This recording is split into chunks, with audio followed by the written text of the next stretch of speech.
Weather is, the big thing we look at as forecasters is preparing people for snowy weather over the mountains this time of the year, Right. and we're not going to see that. So from my chair, traveling here locally is going to be easy peasy.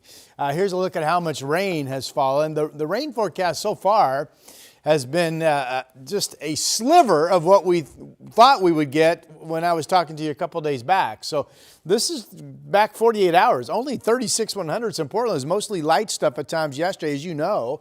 A little bit more in Tillamook, and then Newport had 4100ths. But you get down to Eugene, it wasn't even a tenth of an inch. Let's go up north and see what the map shows. Vancouver, 4/10, and Kelso just about a half, and Seattle was just about a quarter of an inch, 0.26, over an inch in Hoquiam there along the Washington coast. Okay, here's what's going on. So we had one warm push bring yesterday's rain. There's actually a second little warm front that's going to move today's rain from south to north across our region. And then the trailing front is back here, and that's still set to come in during the day tomorrow. So how long all of this little episode lasts, that hasn't changed. It still looks like Friday's the day that we start to shift gears and break out into at least a mix of some sun and see just scattered precipitation. So right now the rain is parked south of Portland, but again, this area with another warm push will be migrating up to the north during the day. So here's the way Futurecast shows it. Here's 10 o'clock.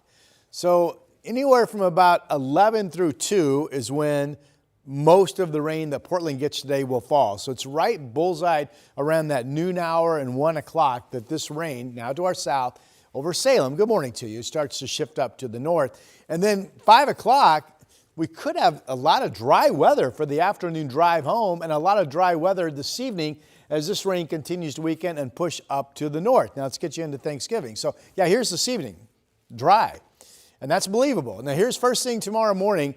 This may be overdone, but it makes sense. There's a wave of some rain coming in first thing tomorrow morning. And then it's kind of showery weather. Here we are at noon, and then later in the afternoon is when we get the final surge of any heavier rain that will be coming in with that final cold front, that big elongated batch of clouds I showed you out in the Pacific. So once that blows through Thursday, late day, evening, then we start to get into a different weather pattern. Rain totals, weather models love a couple of shots of heavier rain on Thanksgiving Day, which would make up the bulk of these rain totals that you're looking at. It shows Portland 95 100ths. That's probably too high. Most models I've looked at for Thanksgiving Day, or most models I've looked at, I came up with about 2/10 of an inch of rain today, and I came up with a quarter to about 45 100ths of an inch of rain tomorrow. And then again, that's pretty much it, outside of some scattered showers on Friday. There's where the rain is right now in Salem. There's where the dry weather is right now in Portland. Portland's 45, Salem's 48, Newport 52. It is freezing out in Burns this morning and freezing in Baker City at 32. Here's the 7-day. So this is mild weather overall. 50 or better today, 54 tomorrow on Thanksgiving Day. There's that sun and scattered shower day on Friday.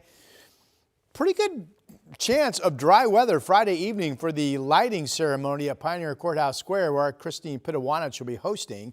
And then we've got a shower threat on Saturday day that could be dry.